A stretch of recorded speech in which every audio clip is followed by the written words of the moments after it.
Hello, brothers and sisters. I believe technically it's going to be October 1st in an hour here, so the Feast of Sukkot is done. And my tests, I think, are pretty much done. So I got to bring you back into reality here. So when we went through the Garden of Eden and we got consciousness, we understood decision making. We understood how things relate, whether it's good or evil, and how things would relate from one thing to another. And the initial was Cain and Abel, where we could see the one brother who was jealous killed the other brother, and it was what it was. But as it compounded over time, and the do what thou wilt, and basically the Hegelian dialectic peeled off into God knows where. The problem is that everything went into a duality, and it was consistent duality, and then there's multiple. And that's what happened in the Christian church, which is why there's so many denominations. And when you start going into current events, specifically the Brett Kavanaugh situation, so you have a guy who may or may not have gotten drunk as a teenager, which we probably all did, and may or may not have gotten a little forceful with a woman. I didn't do it, but I know a lot of people who have, so inevitably I'm guilty of the same sin too, so I'll take that on mine. But we go into a court system where there's no technical law against it. There was no technical complaint against it. And what's happening is you're basically having two parties fighting. They're basically trying to secure the Supreme Court seat, and they're filling the world with various visions of everything else. The honest answer is Kavanaugh has no reason not to be on the Supreme Court. She never filed a complaint. She can't even recall his name, and somebody else has even come forth saying it was him. Needless to say, the baseless accusations are the subject of what we're dealing with now. So what's really at hand here isn't necessarily the Kavanaugh situation. It's that there's an idea here. Is the idea of somebody lodging something that doesn't make sense override something that has proof. And this is where the lies take over. This is threading the needle. And we've been threading the needle for 2 years. But let's just say I start making various accusations against a bunch of people. And I look at Avenatti, and I look at Stormy Daniels and all the other cases that he's bringing forth. The guy's, if he's going to start throwing stones, I just sit back and say how many people have you sexually abused. I can see it in his face. He's probably done tons of them. That's not the problem. What the problem is that people are throwing stones and they're living in glass houses, and it's not the right stone to throw. The fear along the left is really that a conservative system will come in and the idea of democracy will fall. Because unfortunately the idea of democracy is everybody can do whatever they want and everybody can live in peace. Truth of the matter is that doesn't work. Never has. Never has since the fall, right? The problem is you have people who are for things and against things, and they just can't live symbiotically. So then the deception was cultures, and then you split it into cultures, and then everything's okay.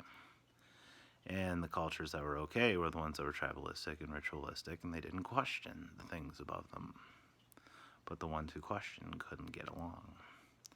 And that's why the Spirit of God kept fleeing from one thing to another. Because eventually you'd have to have people who are conscious and saying, why am I doing what I'm doing? What am I doing? And that's why we're all here. It's the beauty of the knowledge of true good and evil. Now the problem is once you conquer that problem, you got another beast to fight. And that's what I've been fighting. So it was about the Sukkot time frame in 2014 where I was told, get yourself ready, the time is coming. Now I thought it was just prepare for the rapture and everything else.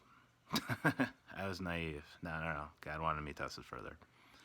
So it was about Sukkot 2016 where my trial started. So I started seminary back in 2015, following the credence of the Spirit, because I love Christ and God from the beginning, and if He told me, go this way, I'm going to go this way. So during my time frame, I really just wanted to understand the foundations. And I have to thank some of my professors there. They helped me understand my foundations, and once I got it, it was rock. And it was probably Sukkot, 1 year anniversary after Sukkot 2015 and 2016, which coincides with the fourth blood moon, where I felt a seal on my forehead. And it wasn't after a random event. It was actually a pretty specific event. So I had gone through a bunch of times where I just hung out with two specific friends of mine. It's kind of like Joe Bree played. And I didn't know what was happening. I just kind of played along with the situation because, I love my friends. I'm going to go out and do whatever I have to do. And it was literally about the anniversary of Sukkot 2015, that blood moon, where I felt something enter the back of my head right here, in my pituitary gland. And it tried to convince me that I was a god, and that was my ultimate desire. And I fought with the Spirit, and literally it wasn't a spirit outside of my head, it was a spirit inside of my head. And eventually I wrestled it down and kicked it out. And then the next morning I woke up and I felt ashamed. But besides feeling ashamed, I felt like I had a seal right here. And I literally felt it right here in my forehead. And for the following time frame since then, it's just been reconciling everything back. So at the end of 2016, I did the first video here, where I go through everything at the end times and where it's at, because I had to digest every ideology in order to understand where things will collapse. Because unfortunately, under the diplomatic system, you can't have everybody doing what they want, because somebody's always going to want control. And that's the problem with the UN and the Babel system and everything in Mystery Babylon, which is the UN. If you haven't noticed, it's the UN. And by the way, the US is breaking from it. So it's going to be international coalitions taking over. Get ready. It might be on US soil, but it doesn't fulfill the systems.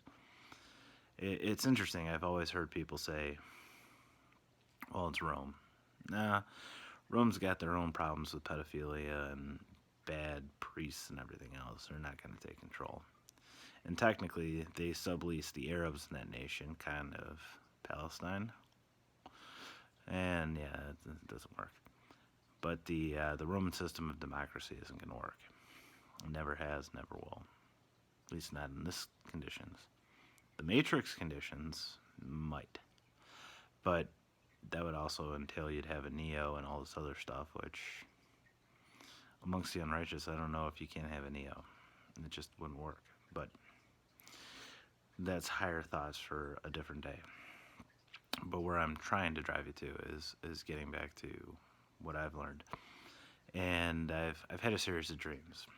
So after I had the seal in my head, I had a handful of really apocalyptic dreams, whether it was nuke bombs flying on different locations and everything else. And for me, I felt fear, but I felt comfort in the sense that there was apocalypse, but at the same standpoint, why am I doing these things? So in the midst of all these things, the Spirit had come over me, and of course at the point I had the seal in my head, and it's not simply good enough for you to pray to me for forgiveness. You go and get forgiveness from everybody you've wronged. And that was not a very easy task, but I did it. Some people accepted, some people didn't, but you know what? The judgment's not on me, it's on them. And that's not my problem. So going on to that, I had my first dream, and these dreams are pretty apocalyptic in their own nature. So I had a series of dreams where I was involved in an enigma. Just a constant enigma of trying to figure out what's the reality. And eventually it was like, you know what? It is what it is. And during that whole time frame, I understood It's only through the Father that we get back. And it's only through the Son we get back. So after I conquered that, i.e., the righteousness aspect, where the only way back to the Father is, well, technically, because you don't see Jesus, but you just solving a puzzle, just following the law doesn't do it, right? That was what I learned from the whole thing. Then it was approximately a year later, and no, it was 6 months later. So it was around Easter, and my room hotel in the Intercontinental in Boston was literally the number of Easter figures. Everything always has a pass right there. But so I'm going through there, and I have this massive apocalyptic dream again. And in this particular dream, I'm going through all of these flooding cities and these cities that are being destroyed, and I'm running away, just trying to get into comfort or safety. And I'm pulled apart by a spirit, and these are very demonic-looking creatures. And then eventually I'm in front of what looks to be basically a demonic bull creature. Didn't have its full features, it just had skeleton, and it was telling me, how the fuck do you know what you're doing, and why do you know where you're going is right, you're just an idiot. And I said, all ideologies basically come down to one thing. I can sit back and talk about the ideologies that make me a better person than somebody else, but I anchor in Christ, and the only way back to the Father is through Christ. Because prior to the curse and after the curse, there's no way to take you from the curse back from the curse except through Christ. And that only redeems somebody from anything. And every of the demons melted away. And after that, I had a nice big break, and everything was good to go. So I'm like, okay, everything's good to go. And you'll see my April videos, and it was what it was. And then in various seasons, I've had various dreams, but I'll just come to the most recent ones because it's the most pertinent. So the Spirit basically teaches you that, you know, John 16 is what it is. But when it came down to the dreams, I had a series of 3 dreams. And in the first one, I saw somebody who looked like a prettier version of Doctor Strange. A very good-looking guy, warlock outfit. And he was getting ready to jump up, as if he was trying to alleviate himself up to the kingdom. And I literally ran to him, hugged and wrapped myself around him, and he hit the firmament, and then the 2 of us jumped down, like we flew down to the ground. My head hurt. And after that, I just kind of bypassed through this chaotic environment, and everything was what it was. And then all my subsequent dreams, I was attending weddings, and I was basically spitting light from darkness. It was literally like playing a video game in my head, where I was splitting the light cells from the dark cells, light cells from the dark cells. That's all I did. And then I realized that the 3 times where I had these very apocalyptic dream time frames is where I was supposed to learn about sin, righteousness, and judgment. You know? Judgment because the prince of this world is condemned. Righteousness because Jesus went to the Father. Sin because you see me no more. And you know, the thing is that when you realize these dreams, it's one of those things where it is what it is. And now I will leave what I call the fruitful advice for people who might hear this after it's too late. The problem is in the Lamb's Book of Life, there were names, there were people who were known from the beginning. The code was always there. There were people who could make it and people who couldn't make it. And it was by choice, or it was by just God's choice, and it is what it is. There were 2 ways. There was no linear path. It's literally, you were chosen or you chose yourself in. But that's the intertwining of the two sticks that we've always been talking about. Now, what you have to remember is that you're going to face a tough time.